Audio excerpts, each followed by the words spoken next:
Hey guys, so today I'm going to be doing a short story reading of Diana's lore.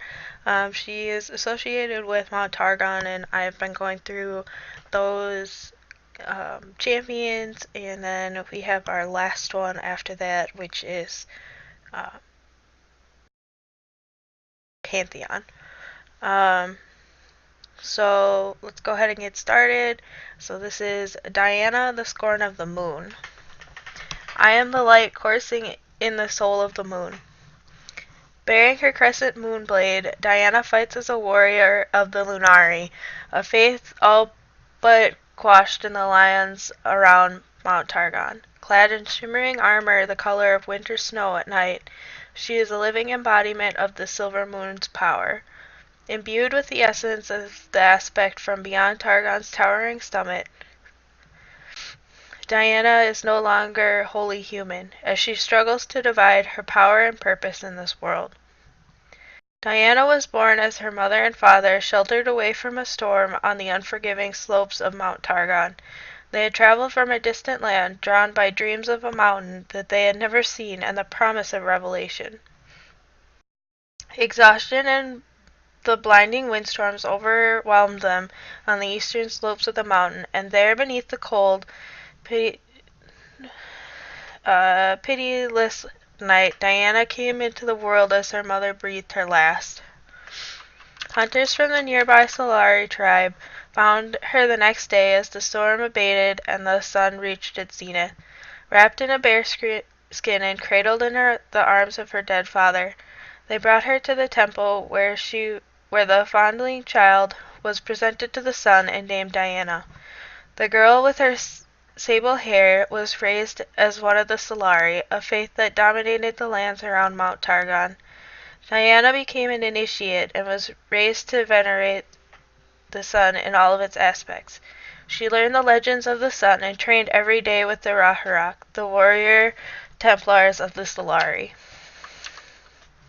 The Solari elders taught that all life came from the sun, and that the light of the moon was false, offering no nourishment and crafting shadows which only creatures of the darkness found succor. Yet Diana found the moonlight entrancing and beautiful in its own way the harsh sun glaring down on the mountain could never match. Every night the young girl would wake from dreams of climbing the mountain to seek the initiate's dormitories, to pick the night blooming flowers and watch the fresh springs under the silver of the moonlight. As the years went by, Diana found herself ever at odds with the elders and their teachings. She couldn't help but question all that was told, always suspecting there was more that went unsaid in every teaching. As though she was beginning to be taught willfully incomplete. As she grew, Diana's sense of isolation only became stronger, as childhood friends distanced themselves from the mordant, questioning girl who never quite fit in. At night, watching the silver moon rise over the impossibly distant summit, she felt more and more like an outcast. The urge to climb the mountain's flanks was like an itch that could never be scratched, but everything she had been taught since her birth told her that the mountain would claim more than just her life if she were to ever try.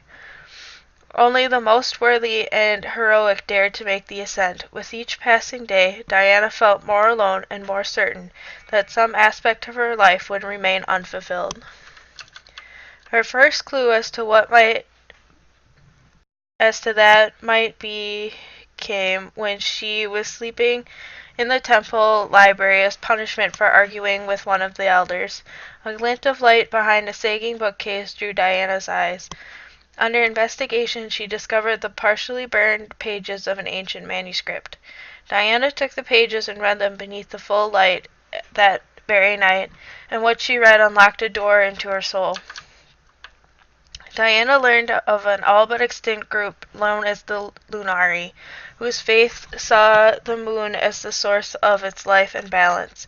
From what Diana could glean from the fragmentary text, the Lunari spoke of an eternal cycle, day and night, night and moon, there as an essential for universal harmony.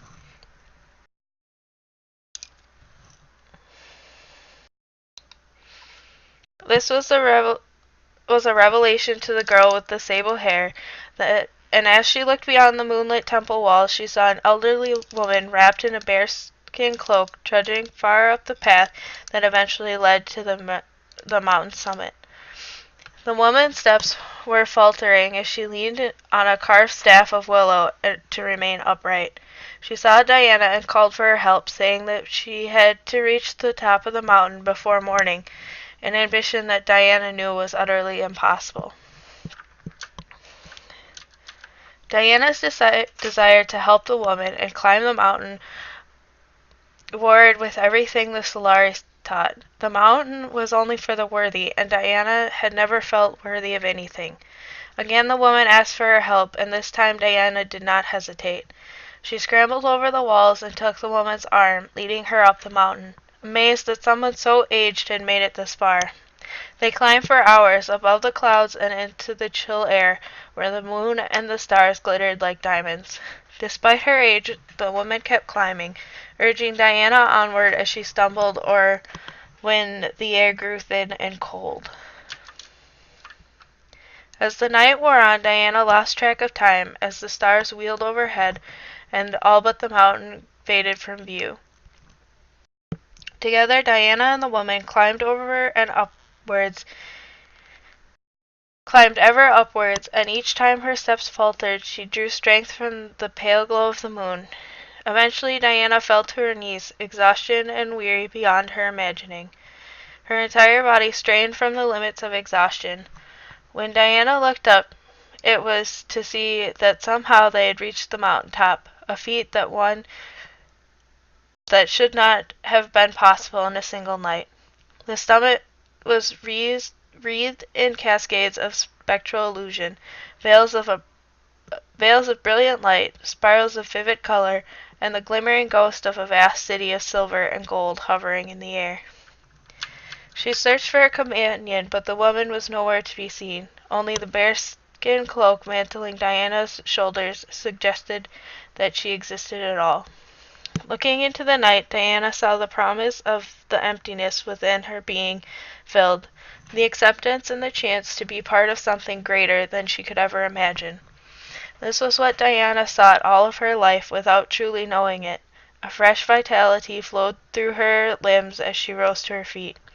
She took a hesitant step towards the incredible vista, her resolve growing stronger with every breath. The light surged, and Diana screamed as it poured into her. The union with something vast and inhuman, possibly ancient and powerful. The sensation was painful, but also joyous. A moment or an eternity that was both revelatory and hallucinatory. When the light faded, the sense of loss was like an ache, and nothing she had known before. Diana stumbled down the mountain in a fugue state, oblivious to her surroundings, until she found herself before a cleft on the mountainside, a cave mouth that would have been invisible but for the moonlight shadows.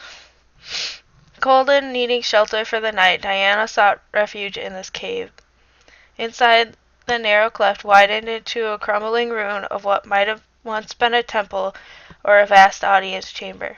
The crumbling walls were painted in faded frescoes, depicted warriors of silver and gold fighting back to back against the unyielding host of grotesque monsters as the sky rained comets of searing light. At the center of the chamber stood a crescent sword and a suit of armor unlike any other. The mail shirt of spun silver rings and wondrously crafted warplate of polished steel. Reflected in the gleam of the armor, Diana saw her once sable hair was now the purest white. A rune shone on her forehead of incandescent light. She recognized the symbol so exquisitely etched into the plates of the armor, the same symbol depicted in the pages of the burned manuscript she had found in the library. As this was Diana's moment of truth. She could turn away from this destiny, or she could embrace it. Diana reached out, and as her fingers touched the cold steel of the armor, her mind exploded with the images of lives she had never lived, memories she had never experienced, and the sensations she had never known. Scraps of ancient history raged like a blizzard in her mind, secret knowledge, but she dimly grasped at the innumerable futures that scattered like the wind-blown dust. When their visions faded, Diana saw that she was now fully clad in the silver war-plate armor that fitted her as though it was wrought especially for her. Her mind was afire with the newly acquired knowledge, but much of it remained frustratingly out of reach, like a picture half in shadow, half in light. She was still Diana, but she was also something more, something eternal. Feeling vindicated with this new knowledge, Diana left the mountain cave and made her way unerringly towards the Solari temple, knowing she had to tell the elders what she had learned. She was met at the temple gates by Leona, the master of the Rahurak, and the Solari's greatest warrior. Diana was brought before the temple elders, who listened with mounting horror. She told them what she had learned of the Lunari. When she finished her tales, the elders immediately denounced her as a heretic and a blasphemer and peddler of false gods. Such a heinous crime, only one punishment could suffice: death. Diana was appalled. How could the elders reject what was so patently true? How could they turn their back on the revelations that brought from the very summit of the holy mountain? Her fury built at their willfulness blindless. The blazing orbs of silver fire spun in the air around her. With a scream of rage-fueled frustration, Diana's sword swept out, and where it struck, the silver fire burned with killing light. Again and again Diana lashed out, and with her fury ebbed, she saw the carnage she had unleashed. The elders were dead, and Leona lay on her back, her armor smoking as though fresh from the forge. Appalled at what she had done, Diana fled the site of the massacre, escaping into the wilds of Mount Targon as the Solari reeled from the savagery of her attack. Hunted by the warriors of the Rahurak, Diana now seeks to piece together the fragmentary memories of the Lunari hidden in her mind, driven by half-remembered truths and glimpses of ancient knowledge. Diana has only one truth to cling to, that the Lunari and the Solari need not be foes, that there is some greater destiny for her than that of a simple warrior. What her destiny might be is unknown, but Diana will find it, at whatever cost.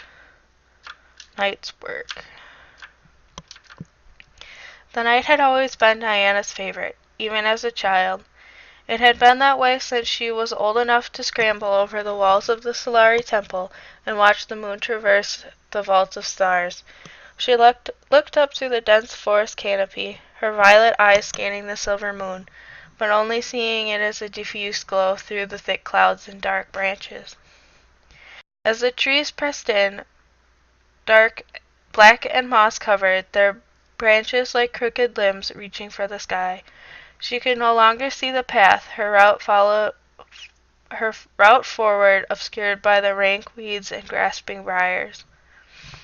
The wind-blown thorns scraped the curved plates of her armor, and Diana closed her eyes as she felt a memory stir within her. Yet a memory, yes, but not her own. This was something else, something drawn from the fractured recollections of the celestial essence that seared her flesh. When she opened her eyes, a simmering image of the forest overlaid by the close-packed trees before her. She saw the same trees, but from a different time, from when they were young and fruitful, and the path between them was dappled with light and edged in wildflowers. Raised in the harsh environs of Mount Targon, Diana had never seen a forest like this. She knew what she was seeing was an echo of the past, but the scents of honeysuckle and jasmine were as real as anything that she had ever experienced. "Thank you," she whispered, following the spectral outline of the ancient path. It led Diana through overgrown and withered trees that ought to have been long dead. It climbed the slopes of the rocky highlands and passed through the strands of twisted pine and wild fir. It crossed tumbling mountain streams and wound its way around sheer slopes before bringing her to a rocky plateau overlooking a vast lake of cold, dark water. At the center of the plateau was a circle of towering stones, each carved with looping spirals and curving sigils. On every stone Diana saw the same ruin that simmered upon her head, and knew that she had reached her destination. Her skin tingled with the sense of verbile anticipation, a sensation that had come from the associate she had come to associate with the wild and dangerous magic. Wary now she approached the circle, eyes scanning for threats. Diana saw nothing, but she knew something was here, something utterly hostile and yet somehow familiar. Diana moved to the center of the circle and drew her sword. The crescent blade glittered like a diamond in the wan moonlight penetrating the clouds. She knelt with her head bowed, the blade's tip resting on the ground, its quillions at her cheeks. She felt them before, and she saw them. A sudden drop in pressure, a raw change in the air. Diana surged to her feet as the spaces between the stones split apart. The air buckled into a trio of screeching beasts, charged at her with ferocious speed, ivory flesh, bone-white carapaces of segmented armor, and steel talons. Terrors. Diana dived beneath the snapping jaw filled with teeth like polished ebony, slashing her sword in an overhead arc that clove the first monster's skull into its heavy shoulders. The creature fell, its flesh instantly unraveling. She rolled to her feet as the others circled like pack hunters, now wary of her gleaming blade. The creature she had killed now resembled a pool of bubbling tar. They came at her again, one from each side. Their flesh was already darkening to a bruised purple, hissing in this world's hostile atmosphere. Diana leapt over the leftmost beast and swung her sword in a crescent arc towards its neck plates. She yelled one of the Lunari's holy words, and incandescent light blazed from the blade. The beast blew apart from the inside, goblets of newly wrought flesh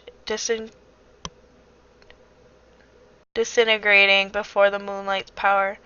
She landed and swayed aside from the last beast's attack, not fast enough. Razor talons punched through the steel of her padrons, and dragged her around. The beast's chest split apart, revealing a glutinous mass of sense organs and hooked teeth. It bit into the meat of her shoulder, and Diana screamed as the numbing cold spread from the wound. She spun her sword, holding the grip like a dagger, and rammed it into the beast's body. It screeched, relinquishing its hold. Steaming black ichor poured from its ruptured body. Diana spun away, biting down on the pain racing through her body. She held her moonblade out to the side as the clouds began to thin. The beast that had tasted her blood hissed with predatory hunger. Its armored form was now entirely gloss black with venomous purple. Bladed arms unfolded and remade themselves in a fan of hooks and talons. Unnatural flesh flowed like wax to seal the awful wound that her blade had ripped. The essence within Diana surged, and it filled her thoughts with an undying hatred from a distant epoch. She glimpsed the ancient battle so terrible that entire worlds had been lost in the fires of their waging, a war that had almost unmade this very world and still might. The creature charged at Diana, its body rippling with new raw power of another realm's existence. The clouds parted into a brilliant shaft of silver, speared downwards. Diana's sword drank in the radiance of distant moons, and light burned along its blade. She brought it down with an executioner's arc, cleaving the plated bone and woven flesh with the power of the knight's illusion. The beast came apart in an explosive detonation of light, its body utterly unmade by her blow. Its flesh melted into the night, leaving Diana alone on the plateau, her chest heaving with exertion as the power she had joined on the mountain withdrew to the far reaches of her flesh. She blinked away after images of a city that echoed in the emptiness where it had pulsed fire. Sadness filled her, though she had never known this place, but even as she mourned it, the memory faded, and it was Diana again. The creatures were gone, and the stones of the circle gleamed with threads of silver radiance, freed from the touch of the hateful place on the other side of the veil. Their healing power seeped through the rock, and Diana felt it spreading onto the landscape, carried through rock and root and the very bones of the world. "This night's work is done," she said. "This way is sealed." She turned where the moon's reflection simmered in the light in the waters of the lake. It beckoned her. Its irresistible pull lodged deep into her soul as she drew ever onwards. "But there is always another night's work," said Diana. So that is the end of this short story for Diana's lore. I will be doing Pantheon next, and then that is the last one for Mount Targon. I'm not quite sure who I'm going to do next, but I will continue to make these. I do really enjoy reading them. They are very interesting.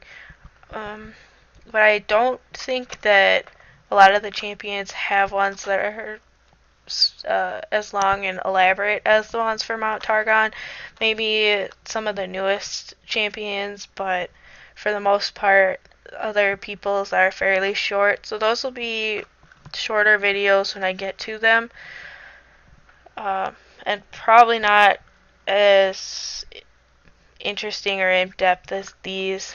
So there will be shorter videos for those.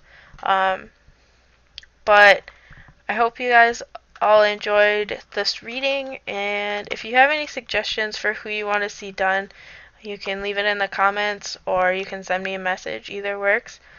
And so I hope everybody has a nice day.